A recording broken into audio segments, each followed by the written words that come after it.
In 1870, when the Civil War was 5 years past, my grandfather brought me to South Mountain for the first time. A lot of time has passed, and now I'm bringing my grandson for the very first time. Look what I found, Grandpa. What is it? What you got there, boy? It's slag, a token of freedom. Come on over here. I'll tell you a story that my grandfather told me. Your great-great-grandfather was William Brown. Now, he wasn't born in the United States. He was born in Jakarta, taken from his home and sold into slavery in America. Even though he became another man's property, your great-great-grandfather's spirit remained strong. His strength and the humanity of others brought him to the South Mountain, where he met Thaddeus Stevens and worked at Caledonia Ironworks. In 1837, here along the east branch of the Conococheague, Thaddeus Stevens and his partner James Paxton built the iron furnace. Mr. Stevens was an abolitionist, an attorney, and a U.S. congressman. He believed in the equality of man before his Creator. Your great-great-grandfather worked at the blast furnace. Sometimes his work was to dig out the ore deposits. Now, the ore deposits had to be heated to a very high temperature in the furnace to separate the ore from the other deposits in the rocks. This slag was the leftover when the ore was heated out of the rock deposits. All in all, Caledonia Ironworks had about 20,000 acres of good ore and lumber land. Working at the iron furnace was hard work. Your great-great-grandfather lived and worked in this place for about 20 years.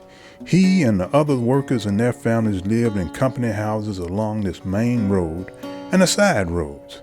All the buildings were white. Every spring, my grandfather and the other families whitewashed all the buildings with lime. Most folks had a few farm animals like chickens and pigs and cows. The company plowed a patch so every family could have a garden. Rent for the house was free, but in return, folks bought what they needed from the company store. Most important, the workers and families were expected to fight forest fires. Without all the timber of South Mountain, the ironworks could not operate. Great amounts of timber were turned into charcoal to operate the huge blast furnace. The wood from 1 acre of South Mountain forest made enough charcoal to supply the furnace for 1 day. So a big forest fire would have put the ironworks out of business. How long did it take all these trees to grow big enough to make charcoal? About 25 years. So even though Mr. Stevens' Ironworks helped your great-great-grandfather and other freedom seekers, it used up a lot of trees. Luckily, people saw that we have to take care of nature. Joseph Rothrock was a leader right here in South Mountain. He started a forestry school a little to the south, and it was on the site of another ironworks, Mont Alto Ironworks. And Mr. Rothrock was also a Union captain in the Civil War. This must be an important place. It is. Your great-great-grandfather, William Brown, he was a freedom seeker, and what better place to take refuge than the beautiful land of South Mountain? South Mountain is 13 miles from the Mason-Dixon line. The Mason-Dixon line is an old colonial land boundary that ended up being the border between free states and slave states. Pennsylvania passed a gradual emancipation law in 1780. It didn't change slavery overnight, but gradually stopped it. Maryland didn't abolish slavery until the Civil War. The freedom seekers set their sights on crossing over the Mason-Dixon line. The secret routes and safe houses along the South Mountain Range carried them right across the Mason-Dixon line into Pennsylvania. Was that the Underground Railroad, Grandpa? Yes, it was. How did it work? It worked quietly, folks helping folks. Have you heard about Harriet Tubman? Yes, we talked about Harriet Tubman at church. She was conductor on the Underground Railroad and the Union Spy. That's right. The Underground Railroad had a lot of conductors, and we will never know the whole story because many of those people have passed on. My grandfather told me about the Shockey Farm, and Jacob Shockey. A lot of freedom seekers crossed the Mason-Dixon line and spent their first night on free soil in Jacob Shockey's barn at the base of South Mountain. That's exciting. And dangerous. You needed to be brave and keep your wits about you to make it to freedom. Being so close to the Mason-Dixon line was dangerous too. It attracted escaping slaves, but it also attracted bounty hunters. Some slave owners had more value in the slaves they owned than the land they owned. Substantial rewards motivated bounty hunters to track and return freedom seekers. By 1850, the Fugitive Slave Act declared the right of ownership, and runaways could be brought back on a simple claim of ownership. Anyone that helped the freedom seeker could be fined. So it was not just dangerous for the freedom seeker, but anyone who helped. The fugitives came from the Potomac River and followed the South Mountain across the border to Pennsylvania, traveling through thickly wooded areas. When they emerged into open country, they headed to the first station in Pennsylvania, the Shockey Farm at the base of South Mountain near the village of Rouserville. Jacob Shockey fed and sheltered freedom seekers in his barn. From here, the fugitives were guided north, about 8 miles, to my barn, the barn of Ironworks, where they generally arrived very early in the morning. I provided food and safeguarded them during the day. When night came, I led them north another 8 miles to a settlement we called Africa, next to Thaddeus Stevens' Ironworks. Many of the Africans working at Caledonia Ironworks lived in the settlement, about 20 to 25 families. Africa was just one of 3 larger black settlements in the area. Today, Africa is called Brownsville. Nearby Mercersburg, another town that borders Maryland, had the largest African settlement, and it was also called Africa. The Kerrstown area of Chambersburg had a sizable African population too. Martin Delaney, the journalist and organizer of the U.S. colored troops during the Civil War, grew up in that part of Chambersburg. From my farm near Quincy, I passed the precious cargo to Robert Black, a merchant in Greenwood. He saw to it that the fugitives were cared for, working along with the superintendent of Caledonia Ironworks, William Hammett. Many Africans worked at Caledonia Ironworks, so the fugitives blended in with the workers and their families. Your great-great-grandfather helped the freedom seekers that passed through Caledonia Ironworks.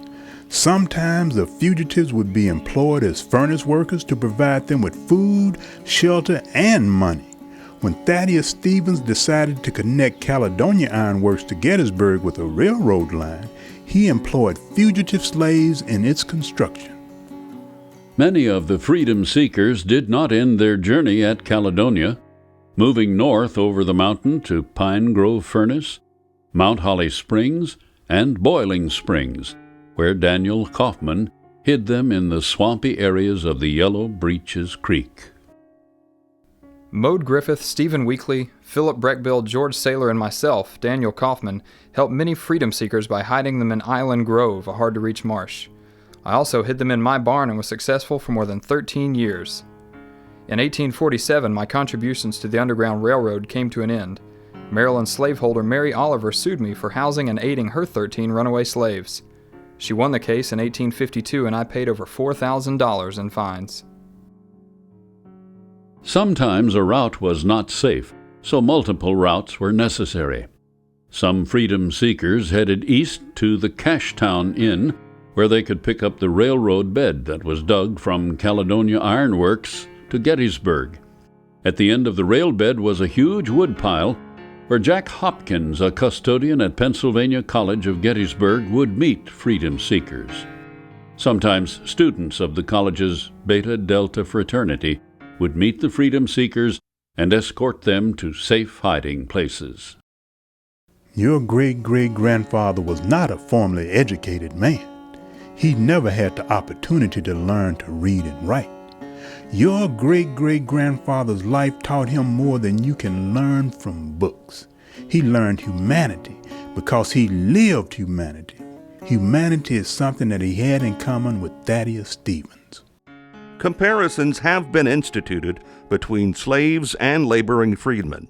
much to the advantage of the condition of slavery. Instances are cited where the slave, after having tried freedom, had voluntarily returned to resume his yoke. Well, if this be so, let us give all a chance to enjoy this blessing. Let the free who choose to become slaves, and the slaves who choose go free.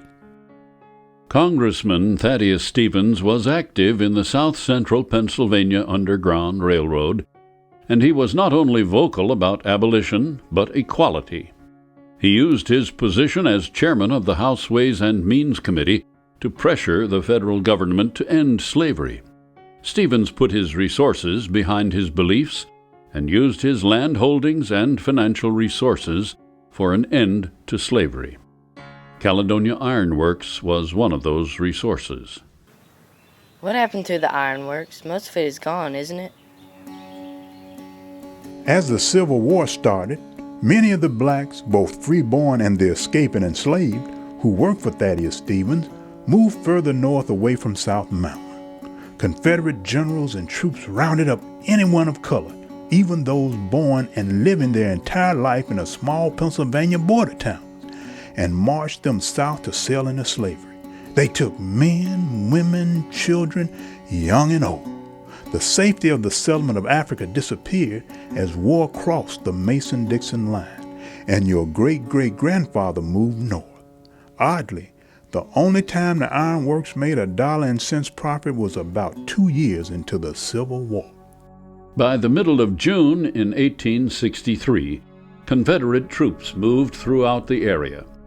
Confederate Commander Robert E. Lee and 65,000 soldiers camped in nearby Chambersburg. Many of the Confederates called Thaddeus Stevens the scourge of the South. And on June 26, 1863, Confederate General Jubal Early decided to retaliate against Mr. Stevens and burned Caledonia Ironworks. Days later, as Robert E. Lee moved east toward Gettysburg, he stopped and inspected the unauthorized destruction of the ironworks. It was massive. I suppose my loss to be about $75,000. We must all expect to suffer from this wicked war. I have not felt a moment's trouble for my share in it. If finally the government shall be reestablished over our whole territory and not a vestige of slavery left, I will deem it a cheap purchase. Neither slavery nor involuntary servitude, except as a punishment for crime, whereof the party shall have been duly convicted, shall exist within the United States or any place subject to their jurisdiction. A lot of good people were part of the quest for freedom. William Brown was a freedom seeker that helped others on their quest for freedom. The Underground Railroad represents the first racially integrated, religiously inspired civil rights movement. The first mass movement of civil disobedience in America since the Revolution. The first opportunity for African Americans to engage in politics and organizational management. The seedbed of American feminism.